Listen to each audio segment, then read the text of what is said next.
É. Boa noite. Vamos novamente tentar aqui a nossa conexão.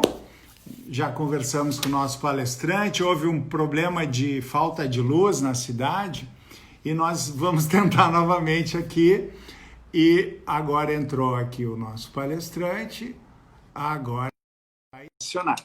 Então, como eu estava dizendo, nós estamos com esses patrocinadores que eu referi e vou repetir: a Federação dos Hospitais do Rio Grande do Sul, a quem agradeço na pessoa de seu presidente, Dr. Cláudio Algaia, o Sindicato dos Hospitais de Porto Alegre, a Associação dos Hospitais do Rio Grande do Sul, o Setor Saúde, o site mais lido da saúde hoje no Brasil. E eu quero já imediatamente passar a apresentar o nosso convidado, que já está conosco. Eu gostaria de dizer que hoje teremos, então, a presença do José Carlos Caliche, que é psicanalista, professor da Universidade de Nova York e é presidente da Associação Psicanalítica de Porto Alegre. O Caliche é um amigo pessoal, a quem, então, eu já estendo aqui os meus agradecimentos. Agradeço também às pessoas que estão nos acompanhando. Eu já vejo vários amigos, eu costumo não nominar ninguém para não tomar o tempo do palestrante nem cometer a injustiça de esquecer alguém. Mas, Caliche, muito boa noite, muito obrigado por estar conosco. Eu gostaria de já te passar a palavra e, como epidemiologista que sou, não posso deixar de olhar alguns números, né? Hoje nós, no Brasil, superamos a marca de 60 mil mortes, tristemente, triste marca, e mais de 1,5 milhão de pessoas infectadas, embora a gente saiba que temos uma subnotificação importante. Então, eu gostaria, Caliche, que tu começasse comentando conosco a tua visão geral aí da questão dessa pandemia inédita que estamos vivendo. Muito boa noite, muito obrigado por estar com a gente. Boa noite, Paulo. Consegue me ouvir bem? Sim, perfeitamente. Ótimo. Boa noite, um prazer estar aqui contigo. Boa noite a todas as pessoas que estão nos assistindo. A primeira coisa que talvez valha a pena ser dita é que o quadro é inédito porque a gente não esperava ele. Porque pandemias são coisas que acompanham a humanidade desde o seu início. Os vírus chegaram no mundo alguns bilhões de anos antes do que os seres humanos. E desde que nós, seres humanos, chegamos no planeta, passamos a ter que lutar com epidemias e pandemias. Houve algumas que já dizimaram metade da população da Terra. Então, o cenário é inédito porque a gente não esperava isso. Com todo o desenvolvimento tecnológico que se tem, com tudo o que se conhece hoje em dia sobre as forças da natureza e aquilo que o ser humano acha que domina, essa semana a gente teve um festival de coisas para mostrar que a gente não domina coisa alguma. Teve terremoto, teve ciclone, teve nuvem de gafanhotos, então tivemos uma série de coisas da natureza que mostram que nós temos uma ilusão de que nós dominamos a natureza, mas nós não só não dominamos, como perturbamos o equilíbrio da natureza, e isso favorece que surjam algumas espécies de vírus que não eram esperadas. Então, o cenário inédito começa por aí.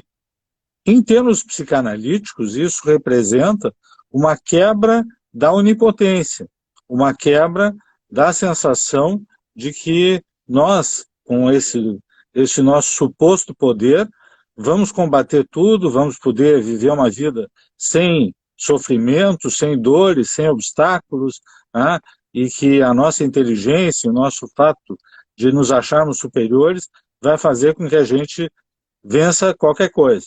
Então nós somos feridos, nós somos feridos na nossa onipotência, no nosso narcisismo, e estamos tendo que enfrentar uma coisa que não sabemos quase nada sobre ela, né? E esse é um cenário inédito porque, normalmente, quando se tem algo que não se conhece, se lança todos os programas de pesquisa, se bota trilhões de dólares em cima de pesquisas para se conhecer o tema, e em algum tempo o tema começa a ser dominado. Esse não deu certo, tá? Nós estamos correndo atrás das situações clínicas, correndo atrás das situações epidemiológicas, correndo atrás das situações terapêuticas, né? E nós sabemos que isso tem um custo emocional muito grande, que eu imagino que seja algo que, se tu não está preparado para me perguntar, imagino que certamente tu vai me perguntar em algum momento qual é o custo emocional da gente ter que enfrentar uma coisa desse tamanho, né? Começa o problema porque nós seres humanos, a gente se constituiu de uma forma a tentar diminuir o tamanho dos problemas, né? Então, a gente reduz complexidades, a gente reduz dificuldades, a gente reduz o tamanho das coisas, né? Quando a gente fala que um sistema é complexo, a gente quer dizer que ele tem muitas variáveis envolvidas, muitas delas que a gente não conhece, né? Quando a gente vai conversar sobre elas, ou quando a gente vai dar palpite, né, porque todo mundo dá palpite, né, a gente reduz as variáveis e, hoje em dia, no mundo pós-moderno, a gente reduz a duas. É um sistema binário, né? Eu sou a favor ou eu sou contra. Eu odeio ou eu amo, né? E esse tipo de aproximação dos fenômenos da natureza, ele nos desfavorece emocionalmente muito, porque nós acabamos não estando preparados para enfrentar problemas complexos, né? Para enfrentar problemas de dimensões pandêmicas, né? Para enfrentar problemas que a gente não tem uma solução ainda, né? E nem sabemos quando teremos, né? Fica todo mundo apostando na vacina, mas tem tantas variáveis envolvidas nesse assunto da vacina, né?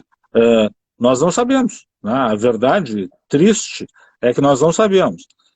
Algumas pessoas não estão preparadas para não saber, e algumas pessoas não estão preparadas para enfrentar problemas para os quais elas não têm soluções mais ou menos imediatas, né?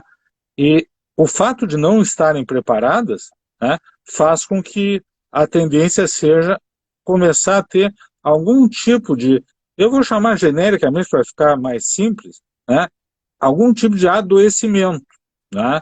Nós vamos começando a ter sintomas, a gente vai começando a ter algum tipo de produção no pensamento que já não é de observar a realidade como ela é, né? A gente tenta negar a realidade, a gente tenta fazer com que a realidade fique mais a nosso favor, né? Ou a gente diz de uma forma singela, tudo vai dar certo, né?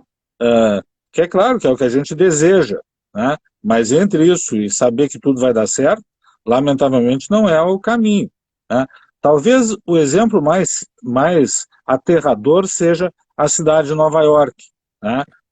Incrustada na maior potência do mundo, e uma cidade icônica, né, por toda a sua pujança intelectual, por toda a sua pujança de entretenimento, por toda a sua pujança comercial, centro comercial e financeiro do universo, né, e de repente foram pegos por uma situação, né, que morreu mais da metade das pessoas que morreram no Brasil, morreram em Nova York, no Brasil inteiro.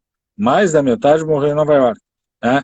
E dizem que eles ainda estão na primeira onda, ainda que haja uma certa tendência chamada segunda onda, né? Eles ainda estão na primeira onda, então continua morrendo muita gente. Então tudo isso torna esse assunto muito difícil, né, para se enfrentar, e a gente vai usando recursos psíquicos que, ao invés de nos aliviar, na verdade, eles nos atrapalham. Por isso é que eu chamei de adoecimento, né? Não são doenças psiquiátricas, mas nós vamos ficando com Eu vou dar alguns exemplos para ficar mais claro o que eu quero dizer. As pessoas que estão negando, o grande número de pessoas que está negando, né? Há 2 semanas em Porto Alegre houve um relaxamento do confinamento e a quantidade de gente que saiu à rua sem máscara, se aglomerou em bares, se aglomerou em festas, né? E eu pessoalmente ouvi, então, se eu ouvi, todo mundo deve ter ouvido, pessoas dizendo assim, não, isso já terminou, não vai acontecer nada, né? Tudo isso é um exagero da imprensa, exagero dos epidemiologistas, né? Isso é uma atitude negacionista, né? E isso tem um problema evidente, não só a pessoa se expõe mais à doença, né? Como expõe os seus familiares, expõe os seus amigos, né? Então tem festas que saem no jornal que a pessoa fez uma festa para 30 pessoas e no dia seguinte tinha pelo menos 12 contaminados, 15 contaminados, né? Isso tem toda hora. Então, negar, por exemplo, é um problema, é um adoecimento, né?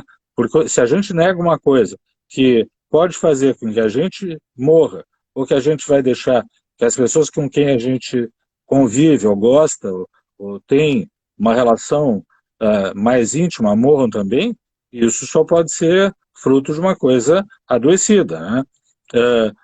Outro exemplo, né? As pessoas que ficam numa preocupação ao contrário, né? Elas ficam num estado de angústia tão grande, né, que mesmo dentro de casa, isolados, sem contato com ninguém, elas têm que lavar as mãos 20 vezes a cada hora, né, e tem que passar álcool gel mais 10 ou 15, né, porque a preocupação com o contágio passa a ser exagerada, né? Então, eu peguei 2 exemplos extremos, assim, nas duas pontas, mas há uma quantidade de coisas que acontecem, né, desde violência doméstica, desde que não tem tanto a ver só com a presença do vírus, tem a ver também com a presença do vírus, mas com o confinamento e tudo mais, né, há uma quantidade de coisas que a saúde mental sofre com a presença de uma pandemia, né? Uma outra questão que vale a pena se refletir é a situação do confinamento e da perda econômica, né? Essa insegurança econômica, junto com o confinamento, ela traz uma angústia de não sobrevivência e de não ter os recursos para poder seguir adiante, né? Porque a gente espera poder seguir adiante como tudo sempre foi. Se mudam as variáveis, muita gente não quer enfrentar, né? E aí começa a se desesperar, né? Quando a gente tem que estar preparado para enfrentar as coisas como elas se apresentam, né? Ninguém, por exemplo, ninguém quer ficar doente deixando a pandemia de lado. Ninguém quer ter uma doença, mas se aparece a doença, a gente tem que enfrentar essa nova realidade. E nós vamos ter um novo normal, como passou a ser chamado, né? A gente, então, é uma quantidade de coisas que afeta a nossa saúde mental e que faz com que a gente sofra, e que faz com que a gente se angustie, e que faz com que a gente não tenha soluções, né, que nós temos que usar recursos que às vezes pioram as coisas, né? E aí é que o prolongamento da pandemia, o prolongamento do confinamento, o prolongamento da incerteza, o prolongamento do contato com a morte, né? Nós temos vários recursos pessoais para não ter que estar todos os dias de manhã acordando e pensando, será que hoje eu vou morrer ou vou viver? Né? Nós poderíamos acordar todos os dias de manhã com essa perguntinha, né? A gente tem recursos mentais para nem pensar nisso, né? Só que com a pandemia, isso passou a ser conversa do dia a dia, né? Não tem mais como negar que as pessoas morrem. Aquela ideia que a gente poderia ser imortal, que começou a ganhar corpo no século XXI, né? Agora está se vendo que não só não somos imortais, como podemos ser pegos desprevenidos e pegarmos uma doença mortal a qualquer momento, né? Então, ter que entrar em contato com essas coisas, ter que entrar em contato com a finitude, com a incerteza, né? Com o tipo de sofrimento que tem das mudanças da vida, tudo isso tem sobrecarregado o psiquismo da população do mundo inteiro. Caliche, muito bem. Eu queria retomar uma questão contigo, que já mencionaste rapidamente, a questão do atender à solicitação do distanciamento. Em Porto Alegre, existem pesquisas que mostram que nós já atingimos 70% de distanciamento, de pessoas observando o distanciamento. E essa semana, a pesquisa recente caiu para 42%. Isso é uma forma de negação, como tu falou. Como é que tu vê isso? As pessoas começam a cansar desse confinamento, desse distanciamento, como tu disse, custo emocional que isso traz. Como é que tu entende isso? Por que está caindo tanto essa observância das recomendações? Uma das coisas que acontece é o que tu dissesse, que está todo mundo começando a ficar cansado do confinamento, né? O fato da gente não poder ter contato com pessoas, né? De não poder se sentir livre para poder sair de casa, fazer seu esporte, ir no seu restaurante, conversar com amigos, caminhar na rua, né? Tudo isso são restrições que vão trazendo um sofrimento individual que vai tendo angústias, vai tendo uma série de sintomas e outras coisas que são bem conhecidas até, né? Então, o prolongamento disso traz uma sobrecarga que faz com que todo mundo, ou pelo menos uma parte muito importante da população, né, já queira se livrar daquele assunto, né?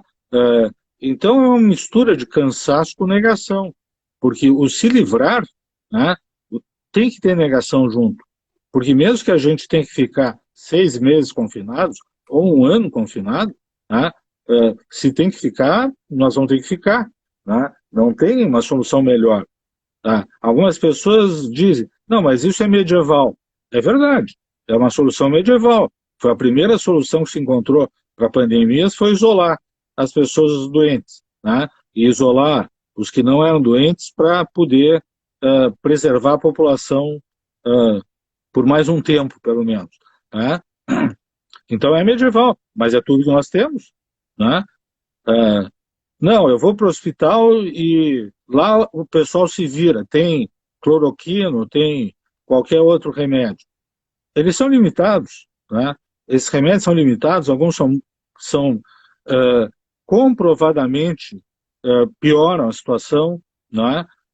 Eles são estudados, então tem números que favorecem, mas só ontem chegou a um estudo mais ou menos grande de que um antiviral nos Estados Unidos teve um efeito efetivo na evolução da doença, da Covid, né? Mas isso não só é muito recente, então, como tem acontecido, pode daqui a 2 semanas pode mudar, né? Como temos um outro problema. Os Estados Unidos compraram toda a quantidade produzida, né? Eles é que produzem e o governo comprou todos, né? Então não vai ter esse remédio tão cedo disponível. Então, o método é medieval, né? Nós vamos ter que pensar como sobreviver financeiramente, vamos ter que pensar, né? Mas pensar não significa não pensar, né? Pensar significa a gente se debruçar cuidadosamente para encontrar uma solução e não chutar o pau da barraca, né? Se a gente chuta o pau da barraca, a barraca cai, né? Então, eu acho que o pessoal cansa, nega, e aí mistura o cansaço com a negação, né? E começa a acreditar em coisas ilusórias, né? Como os remédios que vão tratar. Por sorte, nós aqui em Porto Alegre temos um sistema de saúde privilegiado, né? Tanto privado quanto público, né? Então, o número de mortes não é tão assustadoramente grande quanto está sendo em outros lugares do Brasil, né? Mas isso depende do número de casos, de quanto esses hospitais vão ficar lotados. Então, a gente tem que prestar atenção nessa dinâmica de número de casos e capacidade dos hospitais de atender. A gente não pode apostar que com a gente não vai acontecer, ou que quando eu chegar no hospital vão me dar um remedinho e eu vou ficar bom, né? Além do que, tem uma coisa que quem já teve conhecidos que passaram pela doença, as formas mais graves dessa doença são muito sofridas, né?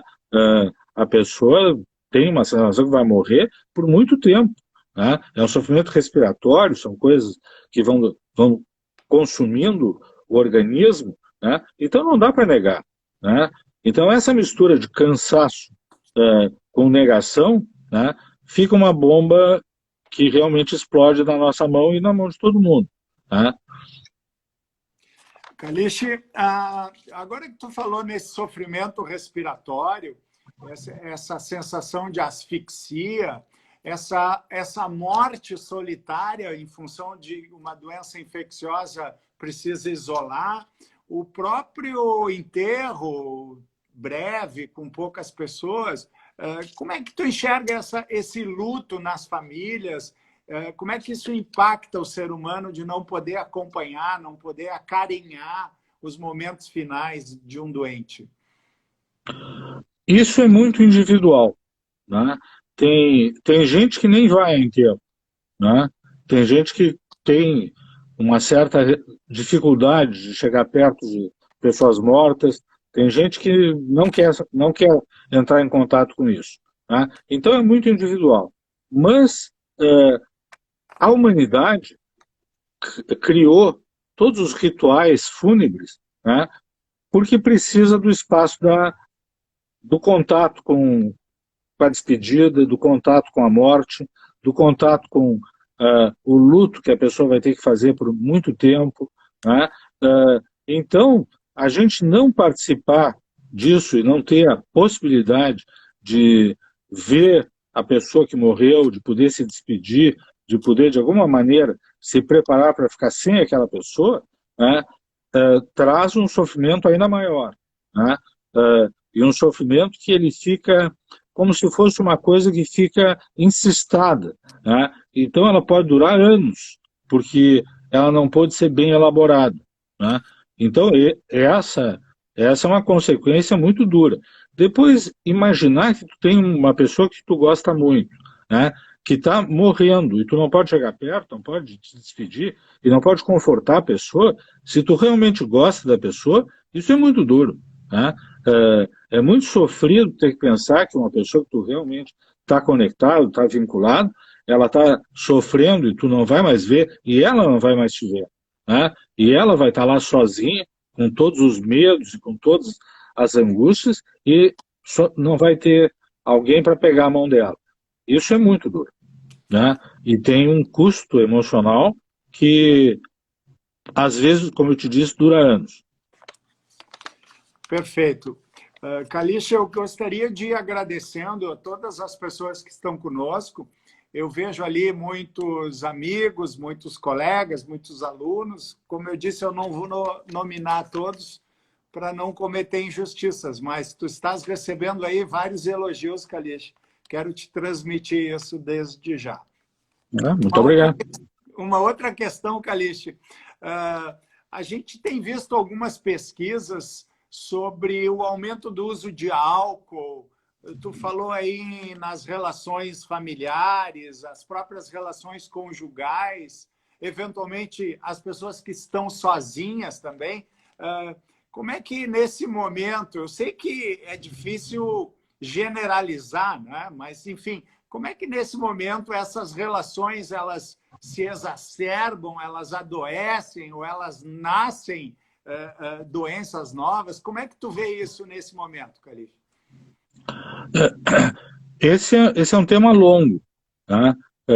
Porque ele tem muitos pedacinhos, né? Mas vamos pensar assim, todos nós temos mecanismos para ir dando conta da angústia, né, na nossa vida normal, não é? Tem gente, tu deve conhecer essa expressão, não, vou para minha terapia. Ou seja, vou jogar tênis, né? Ou vou jogar futebol, ou vou sentar no bar e conversar com meus amigos, né? E chama, essa é a minha terapia, né? Porque a gente vai usando essas coisas do dia a dia para realmente poder jogar a angústia da gente em algum lugar, né? Isso, quando a angústia não é muito importante, funciona muito bem. E todos nós temos uma quantidade enorme de coisas que a gente faz, às vezes para ter escapes para a angústia, né? Tem gente que já bebe um pouco mais socialmente, né? Nem estou falando dos que são alcoolistas já definitivamente, mas os que abusam de álcool, né? Porque essa angústia já é maior, porque já tem outros motivos para estar precisando de recursos diferentes, né? Isso, o próprio trabalho da gente, ele é uma fonte ele pode ser uma fonte de problemas, de tensões, isso e aquilo, mas ele também é um alívio da angústia. Quando a gente está trabalhando, a gente se sente integrado, a gente se sente participando, a gente se sente útil, a gente se sente produzindo, a gente divide o tempo da gente entre família, trabalho, amigos, etc, etc. Então, a coisa tem uma organização que todos nós nos acostumamos a viver assim. De repente cortam, né? Cortam não é alguém que cortou, a pandemia e as necessidades, né? A culpa não é dos epidemiologistas, né? Mas cortam as possibilidades da pessoa aliviar essa angústia fora, né? Ela começa a ficar maior.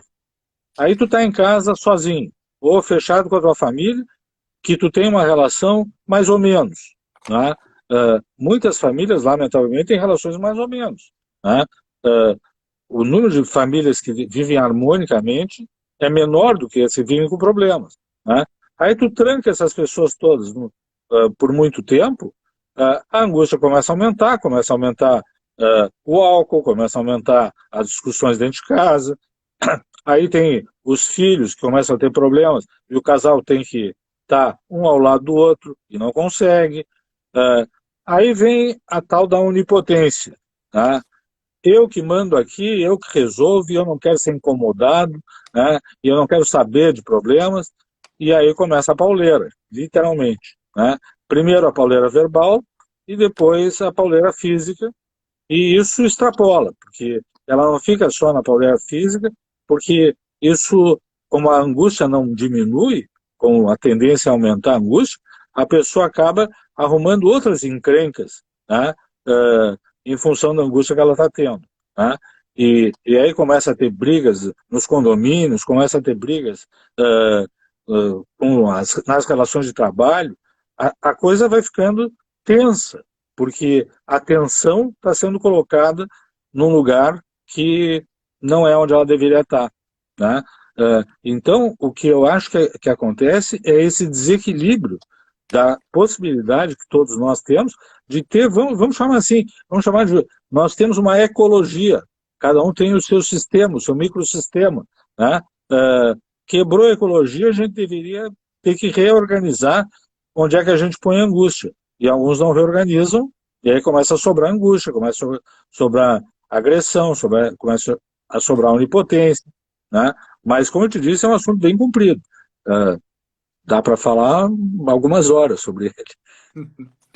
Não, Caliche, evidente que os assuntos são longos e difícil, às vezes, até generalizar situações, né? Mas aqui a nossa ideia também não é ser muito longa a live, porque a gente também vive uma epidemia de lives por aí, né? E a nossa, sempre às quartas-feiras, procuramos ficar entre aí 30 a 40 minutos, mas as tuas respostas estão sendo excelentes, tem sido aí bastante elogiado e agradeço novamente. Bom, uma questão para a gente começar a encaminhar já até um certo finalmente aí, como é que tu vê a questão do profissional da saúde? A gente está vendo que quem está na linha de frente não pode negar a situação, porque tem a concretude do fato. e muitos adoecendo, né? Já problemas. Nós tivemos outras lives com o Milton Berger, que tu conheces, o diretor médico do Clínicas. Enfim, a gente está vendo que as pessoas estão adoecendo e já há sugestões aí de terapias, enfim.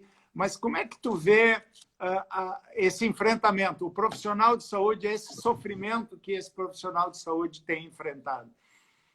Primeiro deixa eu conversar contigo sobre... tu disseste que o profissional não nega, né? Tomara não negasse, né? Porque a negação não tem a ver com a lógica, né? O fato da gente ser inteligente, ou da gente ter o assunto na frente da gente, não faz com que a gente não negue, né? A gente nega por necessidades internas de negar, né? Então, às vezes, o assunto está totalmente na frente da gente e a gente não enxerga, né? Por exemplo, vou te dar um exemplo. Os profissionais de saúde em Nova York, porque eles fazem muitos estudos lá, né? E o que eles identificaram? Que a maior causa de contaminação nos Estados Unidos, em Nova York especificamente, estava sendo o mau uso das EPIs, né? Porque o pessoal cansa das EPIs também, né? Enche o saco de ter que botar, tirar. São 8 minutos para botar e 8 minutos para tirar, com cada paciente, né? Então, tu tem que estar numa correria permanente, tem que 8 minutos bota, 8 minutos tira, e tem método para botar e método para tirar, não pode botar a mão aqui, não pode botar a mão ali, né? Tudo isso é uma sobrecarga. E, como eu te disse antes, um dos primeiros recursos é negar, né? E aí tu nega, tu está no meio de um ambiente contaminado, né? Com uma abundância de vírus, né? O que acontece? Tu acaba te contaminando, como aconteceu lá, que o número de contaminados era assustador de profissionais da saúde. Então, eu não acho que não negam. Eu até acho que esse é um trabalho que se deveria fazer com os profissionais da saúde para que pudessem negar menos, né? Porque eles estão expostos ao vírus. Aí vamos para o segundo momento, né? Vamos supor que não neguem. Não neguem, então estão diante do vírus. Um vírus que ninguém sabe o que fazer com ele, né? E que qualquer descuido, eles vão se contaminar, eles vão ter que sair do trabalho, né? Porque quem está contaminado tem que sair, né? Alguns perdem salário, que é um absurdo, mas isso é outra conversa, né? Mas tem que sair do trabalho, né? E podem contaminar os seus familiares, né? Então, alguns têm uma angústia de que, para não contaminar os familiares, vão ter que ficar totalmente isolados, né?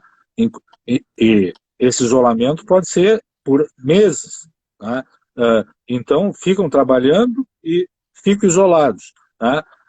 Depois tem a outra angústia de que as pessoas que estão junto com eles e com quem eles trabalham junto e gostam, têm relações, também podem morrer, também podem adoecer. E alguns vão adoecendo. Isso vai criando uma situação de uma angústia que transborda, né? Além disso, tem outros recursos mentais que são complexos. A gente começa a achar que a gente não deveria estar lá, né? Por que eu estou aqui? Por que eu tenho que estar me expondo a isso, né? Por que eu tenho que estar fazendo isso aqui quando as outras pessoas estão trancadas em casa, mas não estão expostas assim como eu estou, né? E aí, quem é mais indignado, né, isso vira o fio, né? Aí tem alguns que abandonam as salas de emergência, tem alguns que brigam na sala de emergência, tem alguns que acabam não podendo atender os pacientes como gostariam de atender. Então, de fato, eu acho que os profissionais de saúde, eu acho porque todo mundo acha isso, não é porque eu me dei conta, né? Eles são os que mais sofrem com isso, né? Eu sou profissional da saúde, mas eu não estou na linha de frente, então não estou me incluindo nesse grupo, né? As pessoas que estão na linha de frente têm um sofrimento, uma sobrecarga, e tem sido muito dito que são heróis, e são mesmo. Por uma decisão profissional, por uma escolha profissional, eles se mantêm atendendo pessoas e arriscando a vida deles. Então, merecem toda a consideração. Caliche, quando eu disse sobre negar, é a gravidade da doença, a severidade, essas coisas que eventualmente se ouve, né, a famosa gripezinha, ou enfim, pessoas aí dizendo que isso não é grave, não é severo, foi nesse sentido. E essas pessoas estão vendo no dia a dia. Mas, Caliche, para a gente encerrar agora, eu gostaria de te passar a palavra, porque eu fiquei sabendo que tu e o teu grupo de trabalho aí tem um projeto espetacular e eu gostaria que tu comentasse sobre ele, que é o atendimento solidário em saúde mental do Rio Grande do Sul, em relação ao Covid-19. Tu podes nos contar um pouquinho mais sobre esse projeto, que eu achei espetacular. Tenho amigos que participam fazendo consultas, enfim. Gostaria que tu comentasse um pouquinho para a gente encaminhar o final sobre esse projeto. Nós lá na Sociedade Psicanalítica, na primeira semana do Covid, nós nos demos conta que nós podíamos ajudar, né? De que isso ia ser uma situação terrível e que a gente poderia ajudar, né? Então, nós organizamos um grupo de 14 instituições ligadas à saúde mental de Porto Alegre, né, que é um número grande, né, 14 instituições de saúde, que incluem as duas universidades maiores, a URGS e a PUC, os departamentos de psiquiatria das duas universidades, né, e instituições de psicanálise, psicoterapia e psiquiatria, né, e nós montamos um serviço de atendimento para pessoas da população em geral que tivessem necessidade de conversar sobre a sua angústia ligada à Covid, né? São consultas telefônicas, né? E não são consultas psiquiátricas nem psicanalíticas. Elas são um acolhimento qualificado. São profissionais muito treinados, né? Capazes de ajudar e que podem ajudar em duas consultas. Né? Então, fazem duas consultas por telefone. Se a pessoa precisa continuar, aí ela é encaminhada continuar, ou tem uma situação específica, um problema psiquiátrico assim, um assado, um problema psicológico assim, um assado, então nós temos como encaminhar. E nós, com esse grupo de 14 instituições, nós chegamos a ter 800 voluntários, né? Que é um número imenso. O que aconteceu com o programa é que o fato da gente ter tido um início muito bom de achatamento da curva, né, o programa também achatou, né, porque as pessoas passaram a procurar menos, né, porque não ficam tão angustiados, porque esses mecanismos todos que a gente falou durante esse tempinho que a gente está conversando aqui, começam a ser usados. Eu vou para um barzinho, tu peço uma cerveja gelada e acabou o meu problema, né? Quando, lamentavelmente, o problema nem começou ainda, né?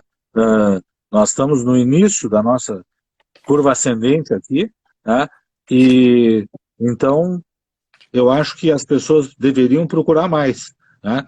Então, eu imagino que nas próximas semanas, pelo aumento do número de casos e pela restrição maior do confinamento, mais pessoas podem necessitar, né?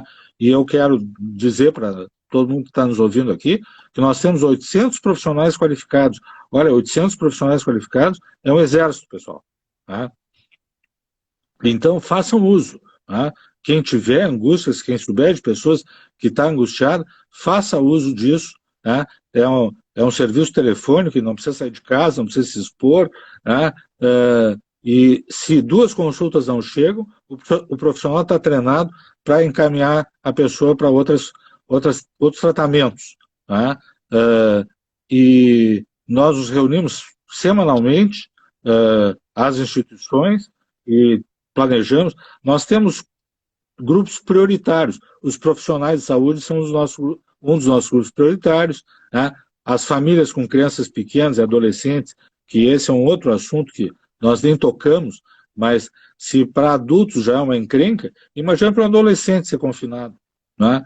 Que não pode ter vida social, né? A criança pequena é mais simples, porque ela está com os pais, ela fica pode até achar que o mundo melhorou, né? Mas o problema é que tudo isso tem limites, né? E tem angústias específicas. Então nós temos essas pessoas, os profissionais de saúde, as pessoas que estão em confinamento com crianças ou com adolescentes, e as pessoas que adoeceram e que estão sozinhas, que nós falamos, né? De poder atender essas pessoas também. Então nós temos um recurso grande, né? Estamos dispostos a atender, né? São 800 voluntários, vou sublinhar o número, né? Então façam uso, né? Muito bem, Calixte, a iniciativa é espetacular, tu estás de parabéns. Existem algumas perguntas sobre como é que as pessoas podem procurar isso e acessar esse serviço. Pode contar para a gente? Claro. Quem entrar no site das instituições que fazem parte, eu não vou poder dizer todas, porque eu nem sei de cor, né? Mas como eu sei de cor da Sociedade Psicanalítica, né? Quem entrar no site www.sppa, Sociedade Psicanalítica de Porto Alegre, né, .org.br, né, vai achar lá os formulários de pedido de ajuda, né? Assim como quem entrar nas outras instituições que estão, dessas 14 que estão ligadas. Está no site todo mundo, tem um link para a gente preencher um formulário, né? E no mesmo dia o profissional faz contato. Não é um telefone, a pessoa não tem telefone, tu preenche um link, mas em minutos, às vezes em 1 hora ou 2 horas, alguém faz contato. Muito bem. Então, procurem quem está interessado por atendimento solidário em saúde mental do Rio Grande do Sul, e aí vai aparecer os links das instituições. Bom, Calixte, eu sei que o assunto não é simples nem curto, né? Mas a gente estipulou, e eu também gostaria de te agradecer muito a disponibilidade e de estar com a gente nesses tempos difíceis. Já estouramos o horário, mas foi pela qualidade do palestrante.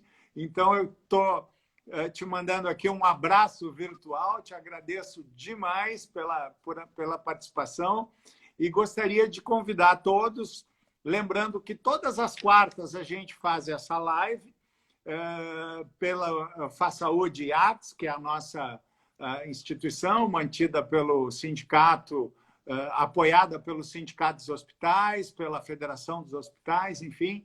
E na próxima quarta nós vamos ter o diretor administrativo do Hospital de Clínicas, Jorge Bajewski, e contar um pouquinho do que está acontecendo no hospital, que é um dos hospitais de referência para o Covid. Calixte, um grande abraço, muito obrigado. Obrigado a todos por terem participado com a gente. E fica a lembrança de que quem quiser revisar alguma coisa desta conversa ou, eventualmente, assisti-la pela primeira vez, esse vídeo fica armazenado no IGTV do próprio Instagram, e eu também coloco sempre no meu canal do YouTube, onde eu tenho lá algumas aulas e convido a todos que quiserem se aprofundar um pouquinho mais. Muito obrigado a todos, muito obrigado, Calixte, e até a próxima quarta-feira. Muito obrigado para vocês. Obrigado, Paulo.